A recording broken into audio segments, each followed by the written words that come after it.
দীপাৱলীৰ আনন্দৰ মাজতে তিতাবৰত বনৰীয়া হাতীৰ উপদ্ৰৱ চৈকতা চাহবাগিচাৰ পুৰণা লাইনৰ কেইবাটাও বাসগৃহ ভাঙিলে হাতীয়ে নিশা বনৰীয়া হাতীয়ে ভাঙি তছনছ কৰে প্ৰায় 12টাকৈ বাসগৃহ বন বিভাগৰ হেমাহিৰ বাবেই এই ঘটনা ঘটাৰ অভিযোগ ৰাইজৰ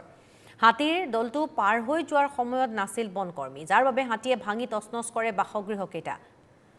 তিতাবৰৰ পৰা অমৰজিৎ সিং ৰাজপুতৰ এখন প্ৰতিবেদন এই সন্দৰ্ভত চাওঁ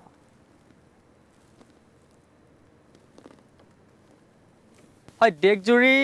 দীপাৱলীৰ উখল মাখল পৰিৱেশ সকলোৱে এগছি বন্তি কিছু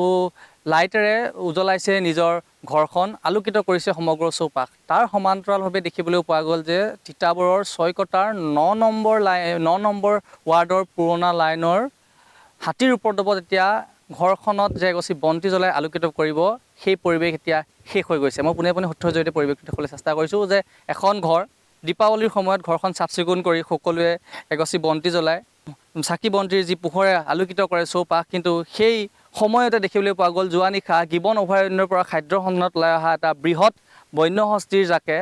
এই অঞ্চলটোৰ প্ৰায় 10-12টাকৈ ঘৰ ভাঙি তছনছ কৰি গ'ল আৰু মই যিটো ঘৰ দেখুৱাই আছোঁ এই ঘৰটো আচলতে সম্পূৰ্ণৰূপে হাতীয়ে নিশা ভাঙি তছনছ কৰি গৈছে আৰু ইয়াৰ লগতে আৰু বহুকেইটা ঘৰ দাঁতিকাষৰীয়া হাতীয়ে ভাঙি তছনছ কৰিছে আচলতে এতিয়া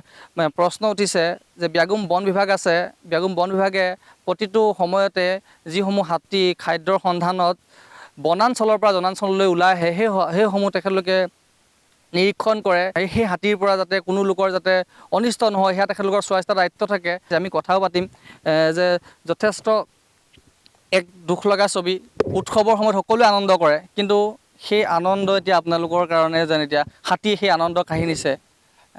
খুব এটা আপোনাৰ এই সময়ত প্ৰশ্ন কৰিবলগীয়া পৰিৱেশ যিহেতু নহয় কাৰণ সম্পূৰ্ণৰূপে হাতীয়ে আপোনাৰ ঘৰখন ভাঙি পেলালে কি ক'ব এতিয়া সেইটো আমাৰ ঘৰটো ভাঙি দিলে কেনেকৈ থাকিম আমি এই কেঁচুৱা কেইটা লৈ পিনে ক'ত থাকিম এতিয়া ভাবিয়ে পোৱা নাই আৰু কাৰোবাৰ ঘৰত থাকিলেও কিমান দিন থাকিম 1 সপ্তাহ 2 সপ্তাহ থাকিম বেছি দিন থাকিব নোৱাৰিম আৰু আমি ফাল্টু মানুহ আৰু পাৰ্মানেণ্ট চাৰ্মানেণ্ট কামো নাই আমি ডেইলি কামাই পিনি খাওঁ এই অঞ্চলত কিমান মান ঘৰ ভাঙিছে প্ৰায় 10টাতকৈ ওপৰত হ'ব চাগে এইটো প্ৰতি বছৰে হাতী আহে প্ৰতি বছৰে ঘৰ ভাঙে প্ৰতি বছৰে ভাঙে